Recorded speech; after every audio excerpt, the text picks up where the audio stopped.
George, Denise. It's me, Annie B. Welcome, welcome, welcome. She has something to say. Hello, Miss Denise Longton. How are you? Hello. How are you? I didn't have something to say. I was clapping for you. All right. Well, we're going to get started. So thanks for clapping for us. Let's see here. There we go. Troy Dooley, how are you, my friend? I'm doing good, buddy. Can you hear me all right? I hear you perfectly. All right, good. Well, I'm driving. Just got the girls from the youth group, so I wanted to make sure I was coming through loud and clear.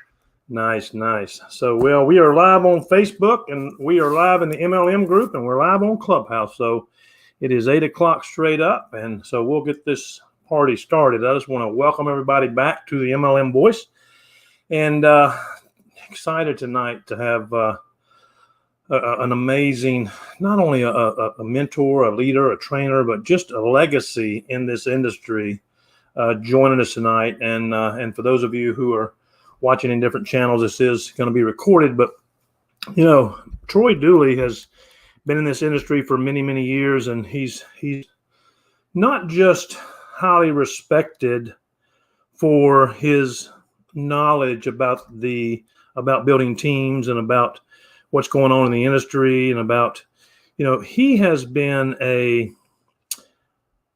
consultant, a coach, a mentor for many of the people in this industry for many, many years. He's highly sought after by many of the top companies and many of the top leaders to be able to share his wisdom and knowledge. One of the things that I like about Troy is that number one, Troy is a ex-Marine. I apologize for that. There's no such thing as an ex-Marine. He's a Marine. He's a guy who is passionate about what he does, and he's passionate about this industry, and he's passionate about ensuring that this industry moves forward in a positive way. And one of the things that many people admire about Troy is just the integrity that he brings to this industry, the integrity he brings to the industry, the honesty that he brings to the industry, just his ability to understand, to know what's going on, to be involved. I mean, he's just a guy who really is just top notch in my eyes when it comes to anyone. You know, an example of that would be, you know, Troy always is very honest. You know, he's honest about what he's doing. He's honest about his consulting. He's honest about companies. And sometimes I've seen that in this industry, you know, I don't want to say it's drawn some attention to Troy that is not always the kind of attention that you'd want. But the amazing thing about Troy Dooley, for those of you who are tuning in tonight who don't know him, is he is a guy that no matter what the situation, no matter what's going on, he's a guy who tells it like it is. And you can trust that he's going to be honest with you. He doesn't talk bad about companies. He talks about systems. He talks about people. He talks about the industry. And he keeps this industry in Troy's eyes it's just amazing, his wisdom and his knowledge about this industry. So, you know, Troy, I just want to thank you for coming on today and sharing your wisdom and knowledge with this group, and just sharing with me some of your many, many years of experience with this group. And we're going to be opening it for questions here in a little bit, but thanks for coming on, my friend. Now I can't hear you. Can you hear me now? There you go. I got you, my friend. Perfect. No, I was just saying, you know, you and I started out with on Clubhouse with Joni in the mornings with her Bible study, and I loved that. And then I got my schedules got all mixed up, and I've missed that for the last month. But I'm just honored to be on here, Alan. I thank you so much. Well, you know, I thank you. And Troy, you know, a lot of people who are new in the industry don't know the name Troy Dooley, but those who are experienced in the industry and who have been around the industry for a long time, when you say Troy Dooley, they know who you are, and they know the kind of passion you have for this amazing industry that we're in. And so, Troy, if you would, share with the group, how did you get started in the direct sales industry? Oh my gosh, I got started when I was 5 years old. I am second generation, so I carried my mom's Tupperware bag forever. I mean, I watched her grow, not just in Tupperware. She went ahead and became a top rep in Tupperware and became a top rep in Mary Kay. And it allowed me throughout basically all of my childhood, from 5 years old up to basically my junior year in high school, to see the good, the bad, the ugly of the industry. I watched her ego and her attitude get out of check, and her give up checks because she was mad. I watched the companies sometimes make shifts because they needed to. I saw the struggle that it put on our family, because my dad couldn't sell himself out of a wet paper bag, but here's my mom, bringing home a new car and bringing home all this other stuff. So when I joined the Marine Corps, I decided, I need to do something myself. What am I going to do? And there was this bald-headed little chubby coach from Georgia by the name of Art Williams that was really trying to get a start in the industry. And I thought, I like his attitude. If he can be that grumpy and tell it like it is, then I'm going to join that company. And I was with Primerica, A.L. Williams Primerica, part-time for almost 16 years. The whole time I was in the Marine Corps. I got out of the Marine Corps, got married, had kids, became a bail bondsman, started my own network marketing bail bond company. I was still doing it part-time at Primerica. And then in I guess it was about 96, my sponsor from the Primerica days decided he was going to launch his own company. And his name was Hubert Humphrey. And he called, actually his son-in-law called and said, hey, you want to come over here and help us launch this thing? And that's when I really made the shift from part-time to full-time, became a top 10 income earner at World Marketing Alliance. Loved my time over there and really learned a lot about compliance, obviously, regulations, stuff like that. And that shifted me because in 2000, we moved to the beach, and I had the opportunity to go into corporate for another company called ProStep. At that time, ProStep was the world's largest lead generation training and support company. And that's where I met a lot of the guys that were just coming up in the business. We brought them in as trainers over there, and Doug Fireball was there, Todd Falcone was there, Eric Worre was there. All these guys were all using our system, all using our leads at the time. And that really caused me to have a shift in a huge way, because I realized I didn't want to just grow one company. What I wanted to be able to do was help the whole industry. I didn't care what company you were with, how big you were, how little you were. If I could make a difference and help somebody enjoy the success that I had, because by then we'd moved to Destin, I wanted to do it. And Alan, that's really what exploded me into what I'm doing today. Now, I wasn't, I stayed with ProStep till 2004, and then went out on my own. Matter of fact, Todd and I both went out. We launched a lead generation company on our own for a couple of years, and then I had the opportunity to become the top rep again in a network marketing company, and rode that until 2010, when that company just needed to make a shift out of the direct sales. They literally, it was a technology-based company, technology changed. They needed to shift their business model. And in 2010 is when I became a full-time advisor and really an advocate for the industry. I mean, if I truly see something that's going to hurt our profession, whether it's just out of ignorance, whether it's regulators making a play, or whether we see something within our own cultures that just isn't right, then I want to at least raise those red flags. I want people to understand this is important, and if you don't pay attention, it can come back to bite us. And I wish I'd say I have home runs on all those, but I don't. I mean, I got caught up in my own little issues with Zeke Rewards. They were a client. They became one of the world's largest Ponzi schemes, and I was an advisor over there. So the Securities and Exchange Commission came after me because on a Tom Chenault show, I did not disclose that I was being paid over there at all. That was I tried to cut the hairs in two, and it came back to bite me. And since then, I disclose everything. Matter of fact, people get pissed off because I'll talk about something and they'll say, well, you're only talking about that because it's your client. And it's like, well, no, I'm talking about it because I need to disclose that it's my client. So I am going to talk about it. So that's a short story, or a long story to a short question, I guess.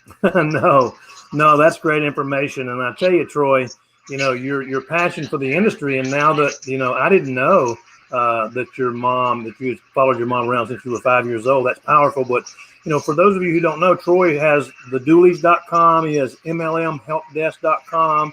He's got InfluencerTimes.net. He's the BeachsideCEO.com. And so he comes on every day and does live videos. And I'm pretty sure it's every day, Troy. Isn't that right? It's close. I mean, we're doing something somewhere for somebody. Yeah. Every day.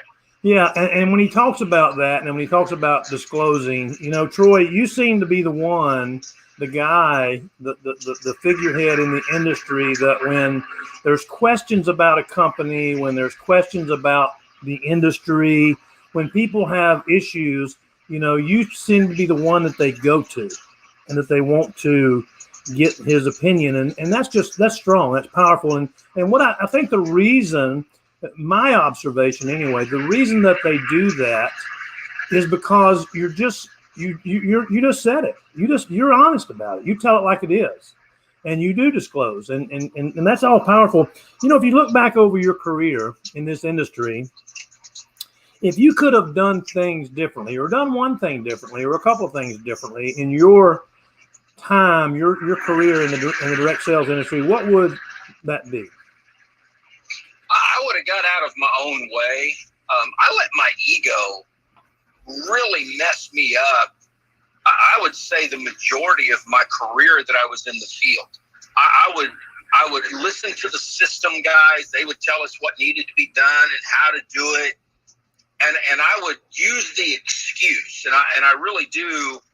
Now I see it as an excuse.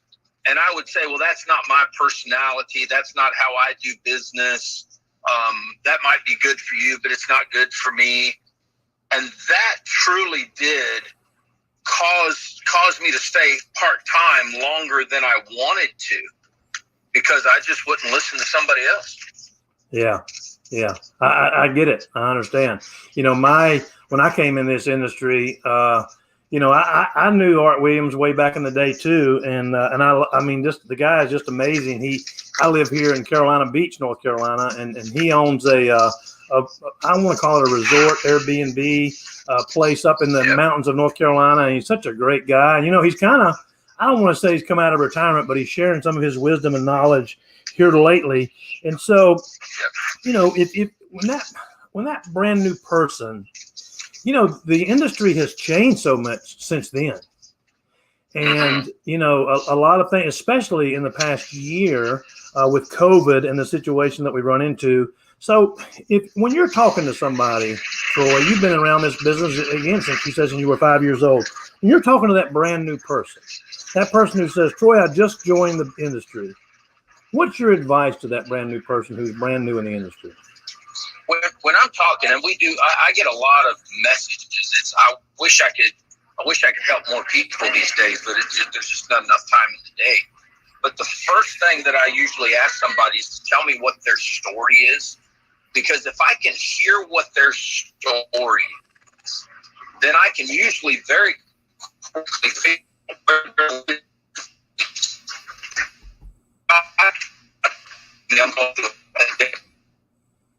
Can you still hear me, Alan? I can now. You went through a little tunnel, but you're good. Yeah, that's what I said. Yeah, I thought it was for a second. their story. I don't know I want to know everything I can get them to share with me about who they are, because if I can understand who they are, then I can understand where their limiting beliefs are going to be and what I'm going to have to deal with as I try to mentor and coach them to the next level. And I had that with art at a large level, but I didn't have that with my personal sponsor. And I think if I'd have had more of a hands-on when I came into the industry, that I would not have had the longevity. But people would hear me say, well, my mom and this and that. So they just, I think, assumed that I would be able to just jump on the bandwagon and go make the closes and all that. And I was intimidated, mostly because my dad was very physically abusive. So I had this insecurity. I could look pretty cocky. And I mean, being in the Marines, I definitely wasn't afraid of certain things.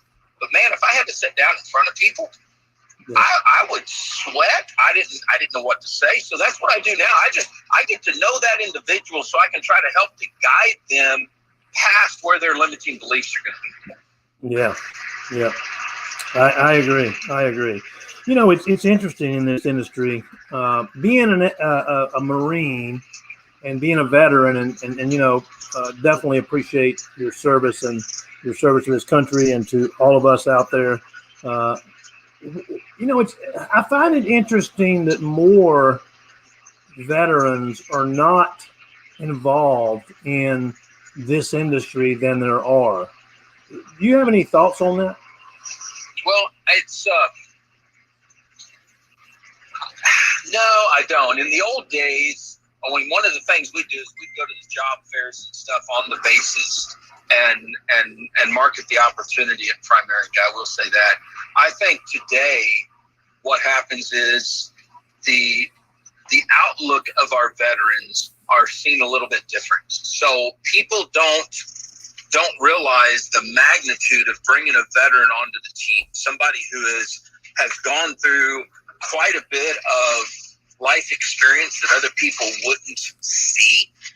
And they don't realize that those guys and gals now are so dedicated that once they fully get it, once they understand what's going on, there's no stopping them. But I just think that people don't look at veterans the way that we used to. And to a certain degree, some of the veterans, they're going through their own struggles, buddy. They've got so much going on in their minds right now, coming back from the Mideast, that a lot of them don't even want to share that they're veterans. I talk to people all the time, and they'll say, Troy, I know that civilians think we're heroes. I know that they want to tell me thank you all the time. He goes, but sometimes I just still need to heal mentally. I don't want to be reminded that I was serving our country and I was in a hot zone. And sometimes these guys are in hot zones and they don't even know why they're there. The clarity of why we're in certain places just isn't what it used to be. So I think it's a combo, Alan. I appreciate that question, but I think it's just a real complicated question, and it's even more of a complicated answer. Sure. Absolutely. So let me ask you, as far as reading goes, and I'm more of an audible guy than I am a reader, but what would be the 3 books that you would recommend people who are coming into this industry and looking to take this a part-time plan B and turn it into their plan A, or who are looking to just be successful with a plan B? What 3 books would you recommend that people read? The very first book that a person should read is How to Develop the Leader Within You 2.0 by John Maxwell. It's been updated. I read that book over 25 years ago, and it totally changed my life. It changed me as a leader. So I think everyone should read that book. The second book that I suggest is How to Develop the Leaders Around You, because once you know how to do it yourself, then you've got to go out there and you've got to learn how to develop the leaders that are around you so that you can really break away and build some rock solid leadership underneath you. And the third book, and I'm going to pull the name up. I'm reading this book now, so I want to make sure that I actually name the title correctly. This is by actually a good friend of mine. He's worked with me at Catalyst now for over 20 years. It's Winning the War in Your Mind by Craig Rochelle. Craig is a pastor of a very large church, but he's a phenomenal leadership coach.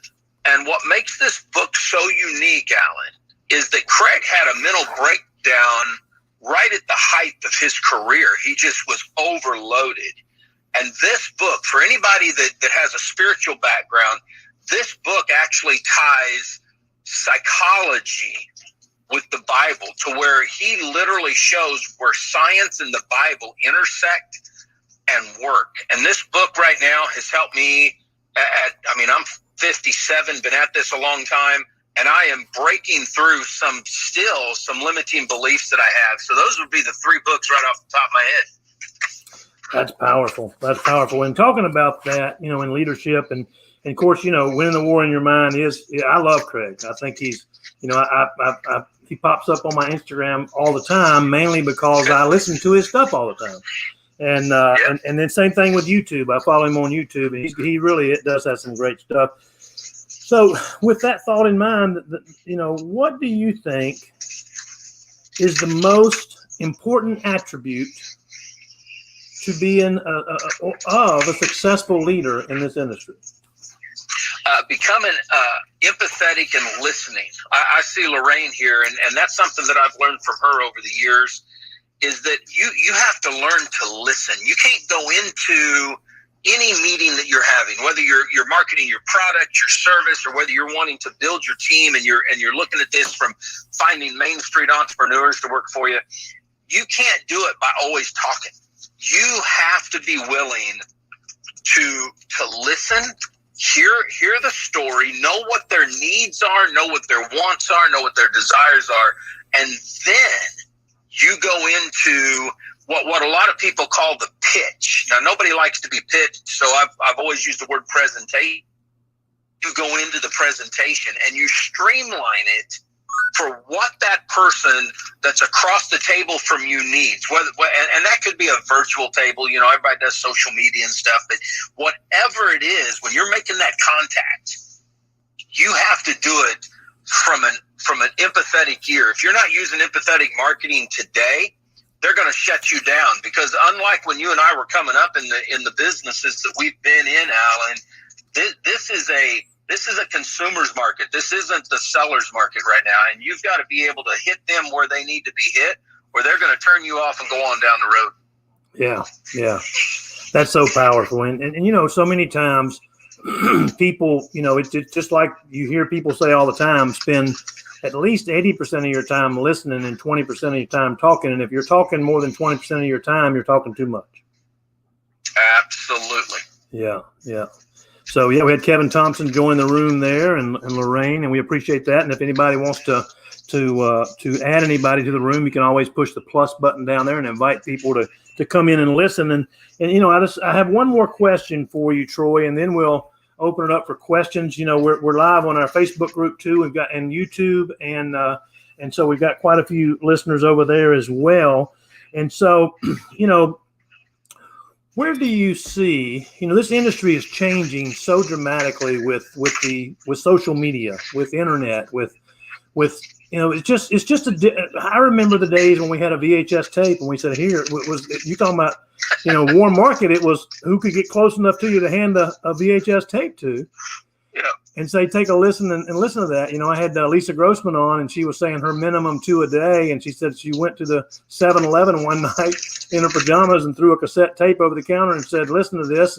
And my name's on there and phone number if you're interested. She said, I knew he wouldn't, but I just had to get my 2 in for the day. And, it's this past year has been interesting and successful for a lot of companies in the industry, partly because, we don't need to go there, but where do you see the industry going over the next 5 years? We're going to be a very heavy customer-centric community is what we're going to be. Now, we saw part of this starting to take place prior to COVID. And it's really a back to the future moment. When I got into the business, whether it was Mary Kay, whether it was Tupperware, even Amway, Shackley, Fuller Brush, these were all companies that were focused on the consumer. Their whole program was to make it easier, better, higher quality products that the consumer would want to buy. And over the years, as we watched, especially, I'm going to say the late 80s, early 90s, as we watched technology start to come in and make a play in our profession, what we saw was software guys and mathematicians start to complicate the compensation plan. And the story started to come around how much money that you could make. And we kind of put aside a quality product. We put aside really the longevity of the customer. Most of these companies, until about 2014, didn't really even focus on the customer. And it was on an actual earnings call with Herbalife when an analyst said, how many customers do you have versus actual reps?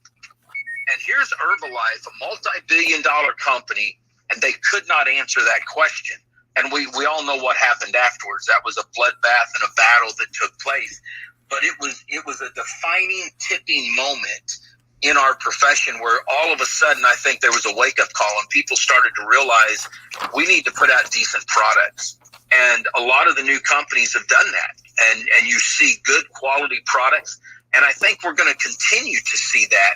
And as we fast forward to 2020, one of the things that really has rung true is the fact that more and more people inside of direct sales now have seen an increase in the actual customer or volume base. Not every company saw an increase in the actual distributor base, but customer sales have gone up. And that's because more and more people are at home. More and more people are looking for quality. They want to go natural. And one of the things, Alan, that I think has benefited the direct sales MLM network marketing community is that the mainstream now is used to what we call auto ship. There are so many subscription-based models out there now, from dog food to lingerie to fresh foods to men's products, women's products. I mean, no matter what, you can get a brand new product every month. That people now, when they hear one of our reps start talking about, well, we need to get you on the auto ship program, that's become a natural to people. They just sign up. They're ready to go. They know they're going to get a small discount on the products, and they want to go. And that's where I see our industry continuing to shift, is more customer focused. I think the comp plans will start to show that. Probably in another 12 to 18 months, you're going to see more and more bonuses, more and more leadership and stuff come from the volume side versus building out the network. Yeah. I mean, I agree. I think that, because I remember years ago, and not too many years ago, where you were almost penalized as a networker for bringing on customers. Yep, totally. Yeah. And so, that has totally changed now. Well, listen, I want to open it up to anyone who wants to ask Troy a question. If you do, you can raise your hand. You can raise your hand on Facebook, in the Facebook group, on YouTube, or here in Clubhouse. You just push the little hand button down there in the corner, and we'll bring you up, and you can chat with Troy. I had one person who on YouTube sent me a question, and they said, Troy, do you feel like the future it will go back to more home events, or do you think that the industry is going to be more online?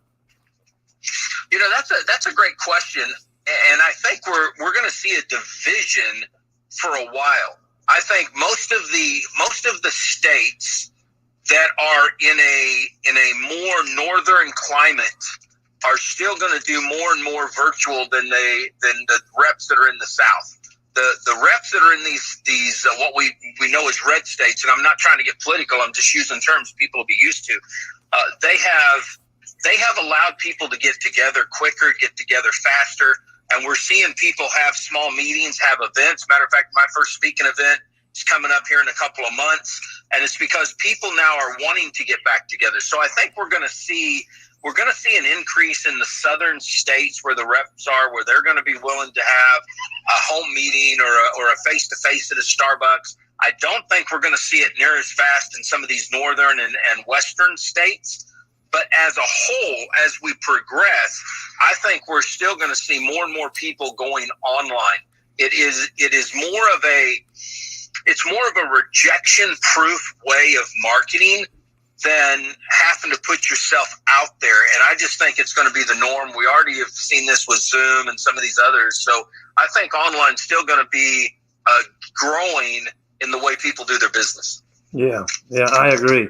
Zoom, and then of course now they have StreamYard, and it seems like more and more companies are getting into the online presentation. Of course, Microsoft and all those have their venues as well. So for sure. Yeah, I think you're right. I think that's true. I think, more and more. And what's interesting about that is when you say rejection proof, I think more people are comfortable online, kind of behind their computer screen or behind their keyboard in making that presentation and sending out that link.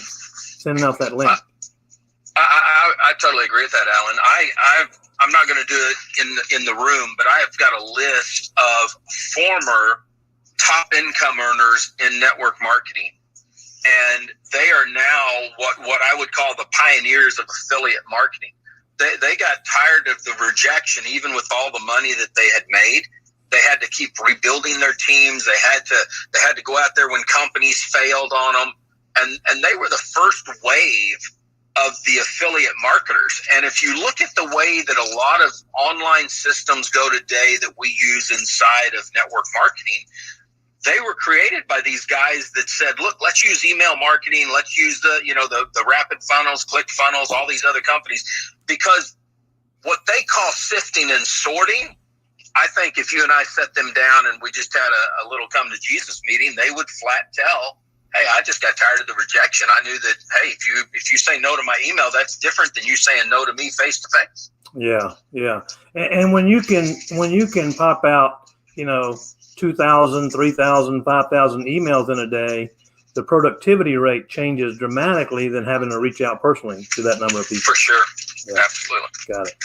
Well, does anybody else have any questions or comments, or just want to raise your hand and say anything in the group today? If so, just push your button and or add your comment to the stream over here on one of the other channels. I've got a question that came in that says, are you currently in? Yeah, this is from Mary Jane. Okay, I didn't see the last part.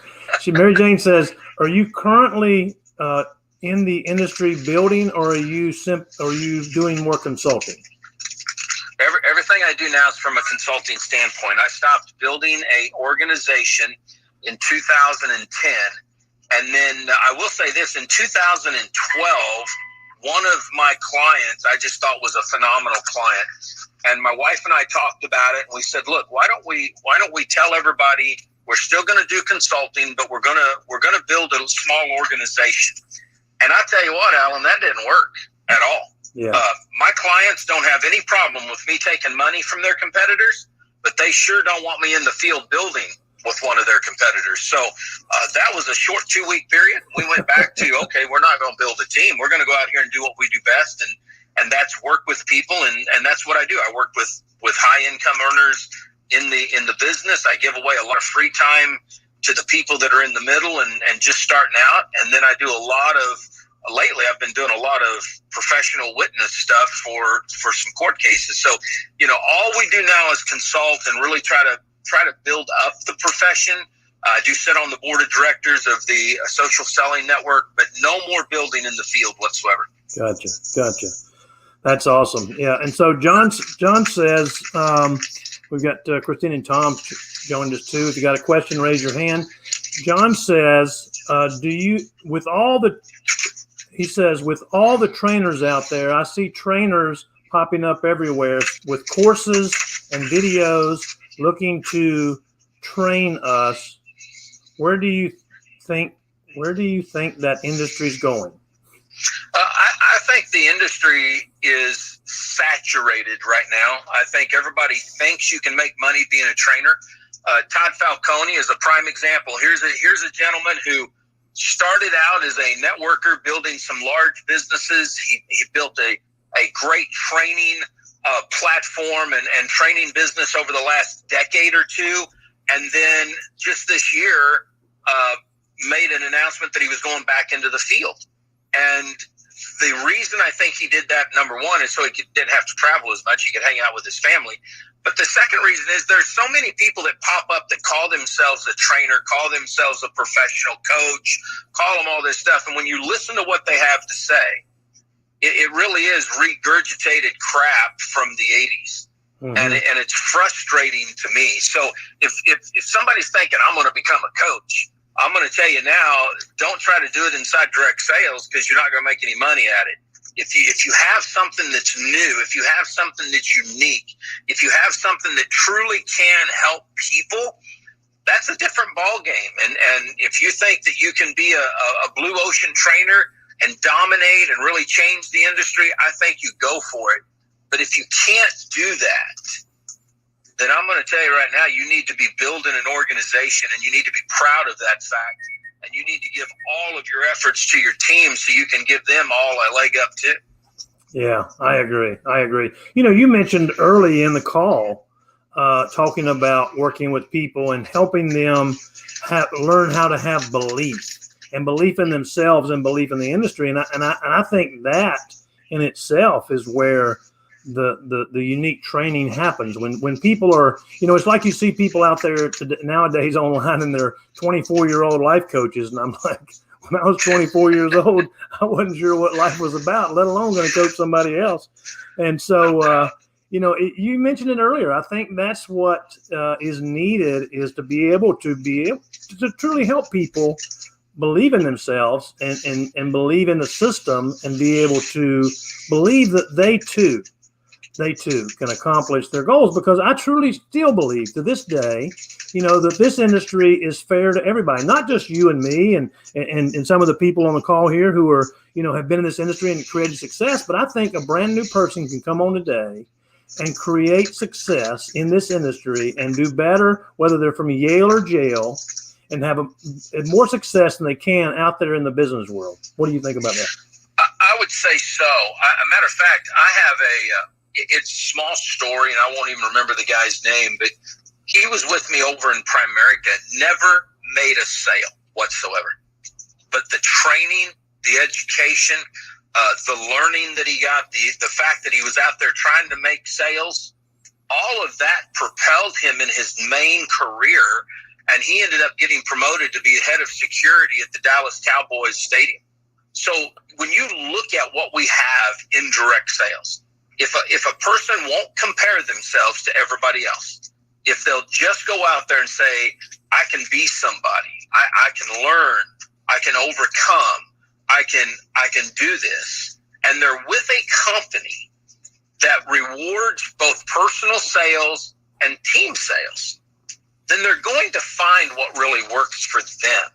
And this is something, Alan, I get people all the time, Troy, tell me who your clients are and which one of them do you think I should join?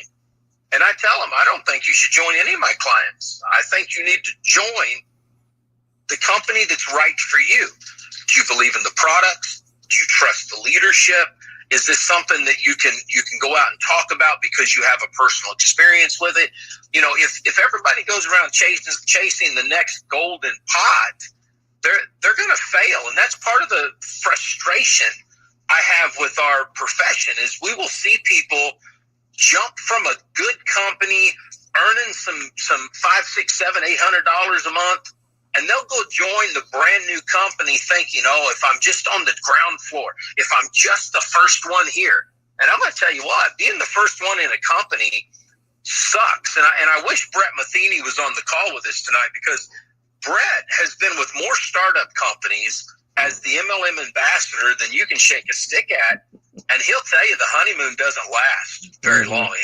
He gets so frustrated with that because it doesn't work. You have to find a company with the products or the services that you have a passion for, that you love.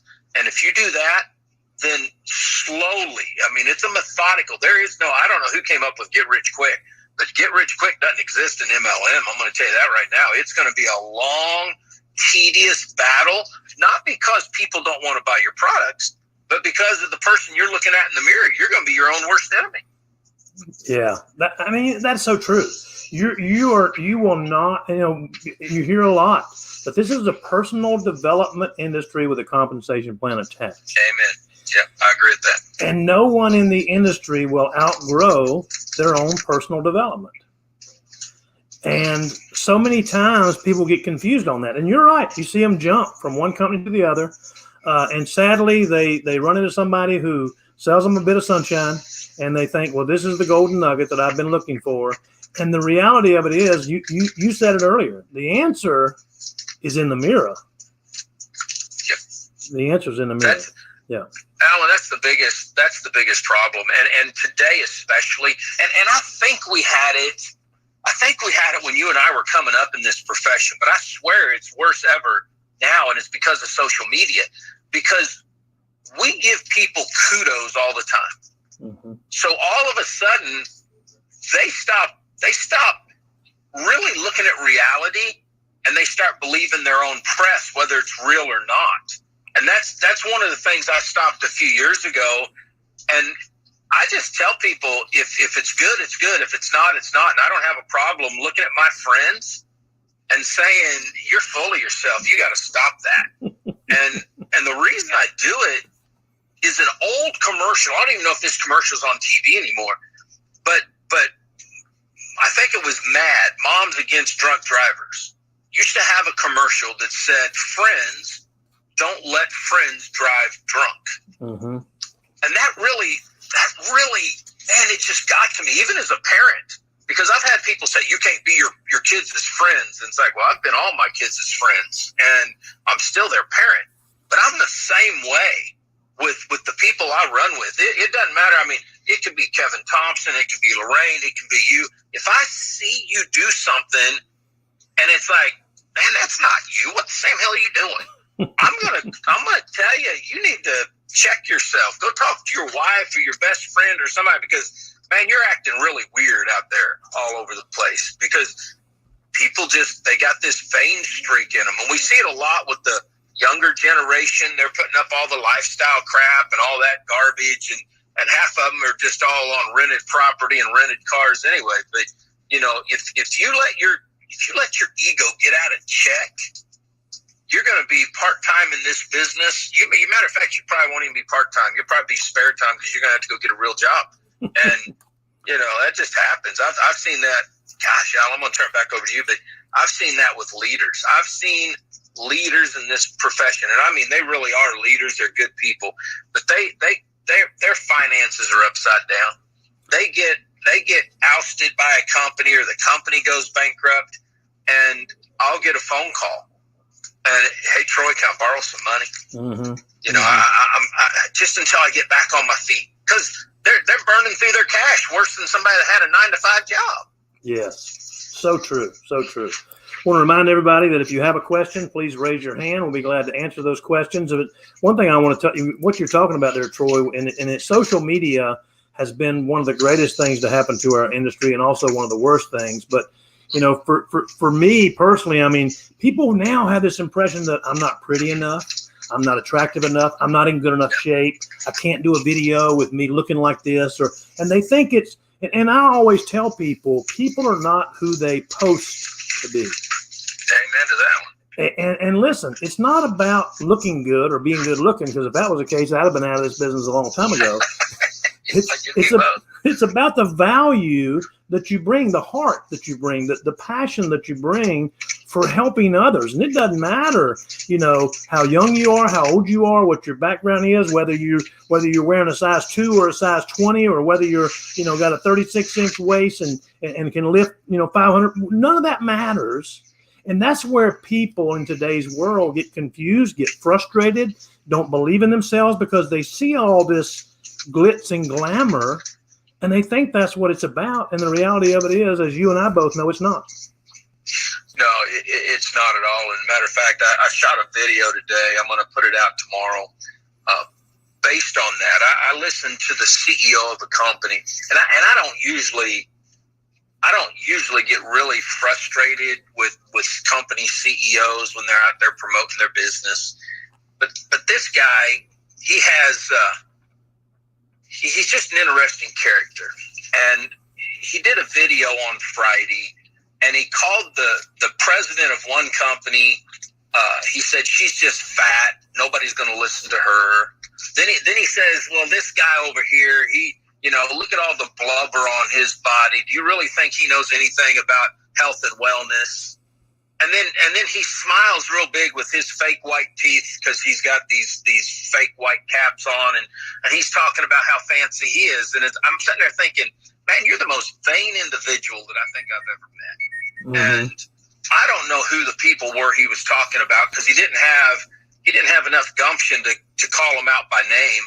But I shot a video. I'm going to put it up tomorrow and say, I think this is wrong. I think this is what causes people to feel bad about themselves. It's what causes people to wonder where they're at. Man, you and I, Alan, we don't know what somebody's going through. Maybe the CEO of a health and wellness company has been trying to lose weight, and that's why they launched their doggone company. Mm-hmm. And then you get some jackleg like that making fun of them.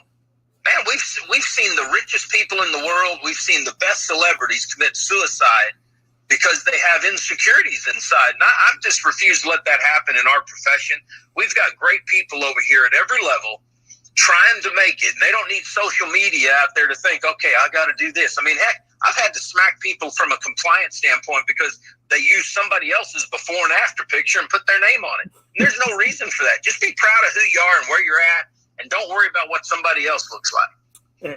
Amen, brother. I mean, amen. And that's what it's all about is just, uniting each other.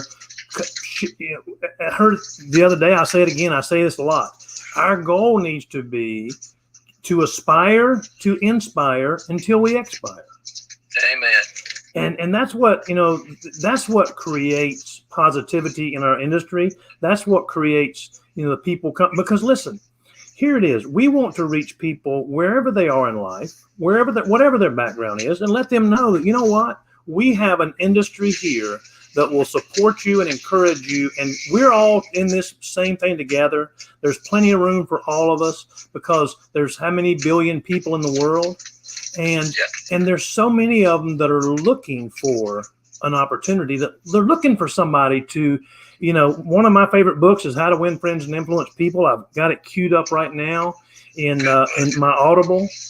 And that's so true that every single person, and I don't care whether they're making $1 million a month or $1 million a year, or whether they're struggling to pay their gas, put gas in their car, every single person that you run into, you just said you don't know what they're going through, but it doesn't matter what they're going through. They all have a sign around their neck that says, make me feel important. Amen to that one. Yeah. And when we can do that, and we can bring the faith, and we can lead with faith and lead with love and lead with honesty and integrity. And, that's one of the things, Troy, that I respect about you, honesty and integrity, because just as you've heard a little bit of Troy here, but if you don't know Troy or you don't follow Troy, I highly recommend that you reach out to him, follow him on Facebook and Instagram, and just follow his stuff, because he brings it. And when he 90% of the time I see you in your car, and I'm there riding around in the beaches of Florida, loving life. But, he brings it, and he tells it like it is. And that's so needed, because here's the deal is Troy tells it like it is, but he tells it in a way that that he's telling you because he cares. And Troy, we need more people like you in the industry. And I just want to tell you that I appreciate you coming on tonight and sharing your wisdom and sharing your heart. And brother, look forward to a bright future together in this industry, and look forward to talking to you again real soon.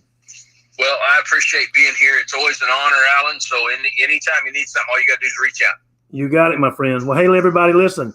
Thursday at 11 a.m., we're back on the MLM Voice. We're here on Monday nights at 8 p.m. and Thursday mornings at 11 a.m. So look forward to having you join us.